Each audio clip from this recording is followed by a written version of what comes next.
Всем привет, с вами Bad Polygon, и в этом видео мы вместе с автором урока Глебом Александровым познаем некоторые тонкости в алгоритмах просчетов сглаживания. Рассмотрим smooth shading, поговорим о том, как нормали вершин для каждой грани влияют на затенение в Blender, а также разберемся с модификатором Weighted Normal. На русский язык переведено и озвучено Bad Polygon, а ссылку на англоязычный урок от самого автора вы сможете найти в описании этого видео. Не забудьте, пожалуйста, подписаться на канал, поставить лайк и оставить комментарий. Рекомендую включить также колокольчик, чтобы получать уведомления о новых уроках. Также мой канал Telegram и страница Facebook всегда к вашим услугам. Ссылки в описании этого видео.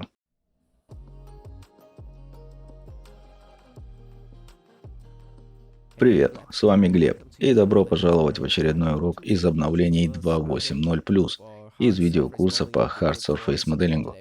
Сегодня мы поговорим о модификаторе Weighted Normal. Этот урок будет разделен на две части. В первой, более теоретической, мы рассмотрим smooth shading и то, как нормали вершин для каждой грани влияют на затенение в Blender, в том числе и в других приложениях. Мы поговорим об алгоритме сглаживания по умолчанию в Blender и о том, как нормали вершин, взвешенные по граням, могут на самом деле выглядеть лучше с точки зрения затенения, а под лучшим я имею в виду более точное соответствие с реальной геометрией, поэтому плоские грани выглядят плоскими при рендеринге, а интерполяция происходит по горизонтали скошенного ребра, а не по всей модели, как вы видите справа. Как вы можете видеть, алгоритм Smooth Shading по умолчанию в Blender не идеален при работе с большими плоскими поверхностями, и это в значительной степени суть моделирования Hard Surface.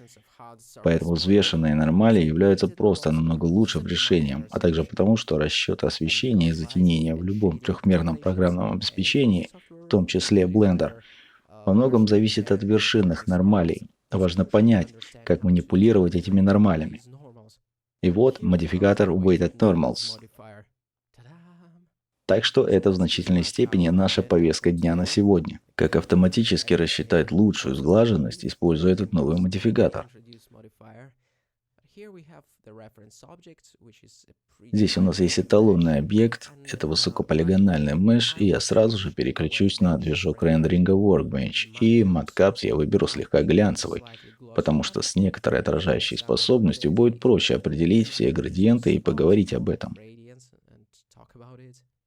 Этот выглядит довольно опрятно, но вместо него я, пожалуй, выберу этот. И еще одна вещь, которую я хочу сделать, это добавить режим Wireframe в меню избранного. На самом деле я уже сделал это, поэтому мы можем нажать Q и просто быстро включить и выключить Wireframe, чтобы взглянуть на базовую геометрию. Верно, вот эталонный меш с почти идеальным шейдингом, только из-за громоздкой геометрии, здесь около 3000 полигонов или что-то вроде этого, довольно непрактично иметь такие тяжелые меши в вашей сцене обычно. Но для демонстрационных целей, так и быть, мы будем использовать его как справочную информацию для сравнения низкополигональных моделей с подправленными нормалями. Окей, давайте начнем. Полетели. Так что, к счастью, в Blender есть несколько способов автоматического вычисления нормалей вершин, и давайте взглянем на некоторые из них. Итак, слева находится референс, а справа 4 меша, которые имеют одинаковую геометрию, но имеют разные нормали вершин.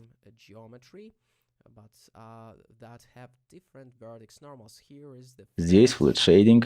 В основном это означает, что у каждой грани есть свой набор нормалей. Здесь мы можем видеть объединенные нормали вершин, так сказать, усредненные нормали. И два объекта справа отражают взвешенные нормали граней с коэффициентом 50 и коэффициентом 100. И вы, наверное, согласитесь, что он больше напоминает эталонный объект, чем усредненный по умолчанию алгоритм. И это просто из-за того, что размер грани фактически учитывается при расчете нормали вершин. Рассмотрим некоторые конкретные примеры. Во-первых, я просто расскажу, как устроена эта сцена. Это всего лишь несколько полигонов с добавленным модификатором Solidify и модификатором Bevel для декоративных целей. Просто, чтобы сделать его красивым, я думаю. Поэтому, чтобы увидеть нормали в режиме редактирования, мы можем просто перейти на вкладку Overlay, и у нас есть набор настроек, которые мы можем активировать, например, Face Normals, пользовательские разделения нормалей, нормали вершин и так далее. Итак, давайте посмотрим, как это происходит. Сначала я собираюсь перейти в режим редактирования, а затем перейти к вкладке оверлеев. Внизу у нас есть куча иконок. Нормали грани, нормали вершин и так далее. Давайте начнем с нормали грани, потому что... А почему бы и нет? В общем, нормаль грани – это просто точка в направлении, к которому обращена поверхность, многоугольник. Можете увидеть это здесь с голубыми линиями. Важно понимать, что нормали полигонов, Face Normals, не влияют на шейдинг, затенение. Они не участвуют в просчете освещения. Однако нормали полигонов влияют на то, как считаются нормали вершин. Они-то как раз берут в расчет нормали полигонов. Но еще раз, сами по себе Face Normals не влияют на затенение, и поэтому мы не будем их рассматривать в этом случае. Так что давайте переключимся в режим Vertex Per Face Normals, нормали вершин на полигон. Или пока выберем просто нормали вершин. Они, кстати, тоже никак не влияют на освещение сами по себе.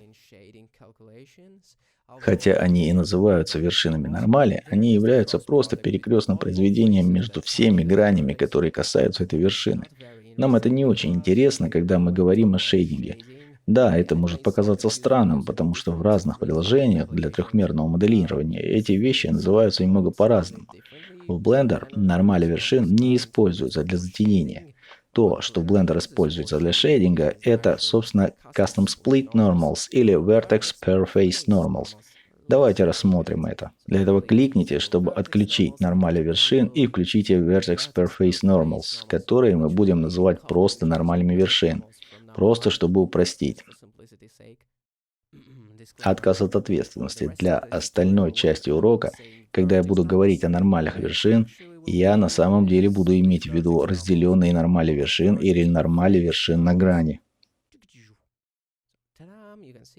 Итак, вы можете видеть, что у каждой грани теперь есть свой набор вершинных нормалей. Эти штуки являются причиной того, что когда световые лучи попадают на поверхность, они выглядят так, как они выглядят, и потому что движки рендеринга используют эту информацию для вычисления градиентов по всей поверхности меша. И хорошая новость заключается в том, что Custom Split Normals, или, да, назовем это нормалями вершин, на самом деле, ими можно манипулировать, они могут быть разделены таким образом, чтобы произвести так называемый Flat Shading, или острые углы между полигонами, или они могут быть объединены. И если две нормали вершин указывают в одном и том же направлении, это создает более мягкий переход между соседними полигонами, и в идеале при слиянии это должно выглядеть примерно так. Через некоторое время станет понятно, почему это должно выглядеть так. Но давайте вернемся к нашим примерам. В случае Flat Shading вы можете видеть, что нормали вершин перпендикулярны нормалям грани. Практически для каждой грани, и это приводит к резкой линии, резкому переходу между двумя полигонами. Что произойдет, если мы щелкнем правой кнопкой мыши и выберем Shade Smooth? Пока ничего, потому что мы должны перейти на вкладку данных объектов и убедиться, что автоматическое сглаживание включено, и повернуть угол автоматического сглаживания, чтобы все ребра попали в диапазон, определенный в угол. 180 градусов определенного хватит на все случаи. Поэтому мы создали затенение, которое выглядит как наш второй пример. Итак, что здесь происходит с нормальными вершин на грани? Так это то, что они объединяются, и не только объединяются, но и усредняются на основе нормали грани соседних граней. И хотя он выглядит довольно гладко, он также выглядит не совсем правильно, основываясь на выделении, которое вы можете увидеть, чтобы сделать его немного более ясным. Давайте вместо этого рассмотрим этот пример. Несмотря на то, что некоторые поверхности абсолютно плоские, блики немного искажены. Они будут выглядеть искаженными в любом движке рендеринга, который вы можете себе представить, например, в Cycles. Мы также видим, что он ведет себя довольно странно. Конечно, это может быть используется в художественных целях, если вы стремитесь к такому взгляду. Но обычно это нежелательный результат. Смэш-шейдинг, или как иногда его называют, Go-Round Shading, может выглядеть очень плохо на жестких углах. как на этом хорошем примере усредненного куба. Мы никак не можем сказать, что это куб, а грани куба на самом деле плоские, просто взглянув на текущий шейдинг. Следует принимать во внимание нечто большее, чем нормали грани, потому что не все грани создаются равными. Аналогично, взгляните на это, даже если грани, представленные здесь, имеют разные размеры, следовательно, теоретически они должны иметь разный вес. Они в равной степени способствуют получению конечного результата. Но в идеале эта меньшая грань должна оказывать меньшее влияние на определенные нормали и вершин, и напротив. Эта более крупная грань определенно должна сделать все нормали вершин, принадлежащие этой грани, направленными вверх, чтобы сохранить плоский вид в процессе рендеринга. Я уверен, что к концу урока это будет иметь смысл, особенно когда мы будем пробовать разные вещи с модификатором Weighted Normal. Сейчас мы просто пытаемся заложить основу. Теперь давайте посмотрим на немного другой пример с еще более крутыми скосами. Вы можете видеть, что эта интерполяция освещения по всей поверхности вверх выглядит довольно странно. Оно должно быть плоским, верно? Это полностью плоский многоугольник. Так почему? Почему мы видим, что происходит градиент? Чтобы получить ответ, давайте вернемся к нашему кубу-компаньону. И вот как это выглядит с угловыми взвешенными нормалями. Или усредненными нормалями. Так что это похоже на сферу, каким-то образом превращенную в куб с точки зрения шейдинга. Давайте сейчас добавим bevel и посмотрим, как он будет выглядеть с небольшой фаской между гранями. Введение всего лишь нескольких многоугольников заставит вещи выглядеть намного лучше, потому что вместо усреднения вершины перпендикулярной поверхности равной 45 градусов, мы получим немного другое соотношение, которое выглядит намного лучше, или, я бы сказал, намного более плоским, более ближе к плоской поверхности сверху, снизу, по бокам куба. Вот как это выглядит без bevel. Так что да, эти несколько дополнительных многоугольников действительно спасли ситуацию. Но мы можем сделать еще лучше, потому что даже сейчас, если мы пойдем дальше и посмотрим на нормали вершин, я имею в виду Perface Normals верхней грани, что они не совсем направлены вверх, они не совсем перпендикулярны по направлению к грани, и таким образом эта грань никогда не будет выглядеть плоской. Чтобы продемонстрировать, как я буду использовать один из новых инструментов редактирования нормалей блендера, я зайду в Mesh, Normals, Set from Faces. Что изменилось? То, что теперь нормали вершин выровнены с нормалью граней, чтобы добиться правильного шейдинга в кубе. Это в основном для выравнивания всех нормалей вершин с нормалями граней, их соответствующих граней. Другими словами, это будет означать, что грань будет взвешивать все нормали вершин, поэтому смешивание происходит только на скошенной грани, а не поперек грани. Вот и вся модель. Хорошо, хорошо. После некоторой теории нормалей в Blender и их влияния на затенение, давайте перейдем к модификатору Weighted Normal. Я собираюсь скопировать второй пример, где нормали вершин были вычислены просто путем усреднения нормалей граней. Теперь давайте перейдем на вкладку модификаторов. Нажмите кнопку Add, Weighted Normal. Надеюсь, мы сможем сразу увидеть изменения. Сейчас он установлен в режим Weights. Мы можем контролировать спад, настраивая параметр Weights. Если мы установим его на 100, большие грани будут иметь большее влияние или больший вес по сравнению с шейдингом и направлением нормалей вершин. Поэтому давайте применим модификатор и посмотрим на фактические разделения нормали. В общем, это означает, что теперь нормали вершин, которые существуют между ребрами двух граней, смещены или взвешены в сторону большей грани, а не наполовину разделены пополам между углами этих граней. В двух словах, если поверхность плоская и она достаточно большая по сравнению, например, с небольшими скосами между ними и тому подобным, она должна дать команду всем нормалям вершин выровняться с ее нормалью. Здорово. Теперь давайте подробнее рассмотрим настройки модификатора. Возможно, вы сможете подчеркнуть что-нибудь интересное. Так что да, как мы уже упоминали, у нас есть режим Face Area, который взвешивает нормали вершин в соответствии с площадью грани. И если мы поднимаем вес немного выше, это делает модель похожей на эталонную слева, что, по-моему, прекрасно. Флажок Keep Sharp только указывает модификатору не искажать острые ребра, если он есть. Может быть, и есть интересные способы использования этой функции, но, честно говоря, я их не вижу. Наверное, может быть, в некоторых экзотических случаях вы можете захотеть, чтобы некоторые ребра были резкими. Что ж, если вы наткнетесь на интересные способы использования этой функции, просто дайте нам знать, напишите нам письмо или оставьте комментарий. Еще одна опция, найденная в этом раскрывающемся списке, это Corner Angle. И в основном так по умолчанию работает алгоритм Smooth Shading в Blender. Давайте докажем это. Shift-D, чтобы продублировать модель.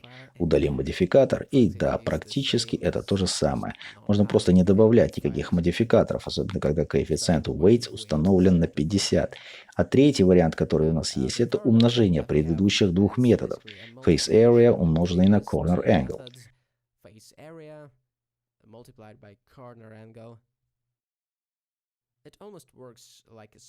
Работает почти как ползунок, который можно использовать для переключения с Face Area на Corner Angle.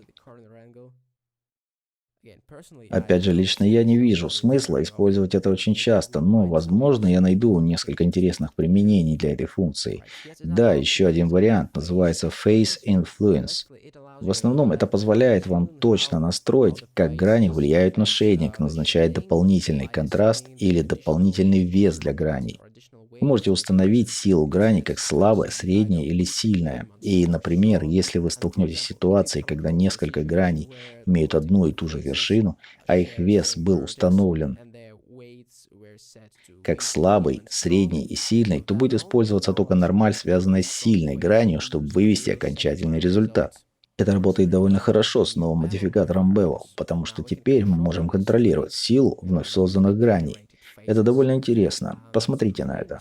По умолчанию для него установлено значение None, но мы можем установить его на New, чтобы грани, сгенерированные модификатором, получали дополнительную прочность. Или мы можем установить на него влияние, чтобы даже грани, которые касаются геометрии, сгенерированные модификатором Bevel, также были приняты во внимание. Это удивительная синергия между этими двумя модификаторами, довольно захватывающая. Мы говорили об этом руководстве по Bevel, также в одном из руководств по обновлению Hard Surface Modeling для Blender 2.8 и выше. Не стесняйтесь смотреть его. Вы можете найти его на YouTube или да как угодно. Окей. И последний слайдер, который я хотел бы продемонстрировать, это Threshold. Представьте ситуацию, когда мы поднимаем вес до 100, и некоторые области меша начинают выглядеть довольно странно, потому что нам лучше использовать усреднение для этой конкретной области. То, что мы можем сделать, это использовать параметр Threshold в качестве порога округления веса. Поэтому, если два угла отличаются менее, чем этот порог, они получают равный вес и, следовательно, дополнительную гладкость. Но здесь я отключил Weighted Normal. И не могу не упомянуть, что Hardened Normals на самом деле делает то же самое, что и Weighted Normal. Но мы все равно хотим иметь полный контроль над оригинальным модификатором. Далее, прежде чем закончить, давайте рассмотрим некоторые варианты использования. Если у вас уже есть модификатор Bevel в стеке, вы можете начать с включения Hardened Normals и посмотреть, исправит ли он все ваши проблемы. Потому что под капотом он работает почти так же, как модификатор Weighted Normal. Ну да, ничто не может переплюнуть оригинальный. В этом примере я обнаружил, что мы должны выставить Threshold немного ниже, потому что некоторые грани были усреднены вместе. И это здесь не приветствуется. Но на самом деле, независимо от того, насколько это круто, бывают случаи, когда другой подход будет более оптимальным. Кто знает, может быть вам нужна эта наклонная интерполяция освещения по всей поверхности меша. Здесь, например, поверхность идеально ровная, но лампа должна иметь небольшую кривизну. Поэтому после включения Shade Smooth и установки автоматического сглаживания угла, это сработало сразу, но я почему-то настроил его так, что я думаю, что это удивительно, что это показывает некоторую поддельную кривизну. Это намного лучше, чем стерильно плоская, скучная поверхность. Это лампа. В конечном счете, творческое решение о том, как лечить нормали вершин, полностью зависит от вас. Разные визуальные стили приводят к различным соглашениям с точки зрения обработки нормали вершин и шейдинга. В этом смысле Team Fortress радикально отличается от Alien Isolation и Star Citizen. Кстати, в этих двух последних играх, о которых я говорил, в творческих отделах студии, которые выпускали эти игры, повсеместно использовалось Weighted Normal коэффициенты как часть их пайплайна. Так что я надеюсь, что вам понравился новый кирпич в стене Hard Surface. Меня зовут Глеб Александров, и вы смотрели обновление видеокурса Hard Surface Modeling для Blender 2.8.0 и выше. Спасибо за просмотр.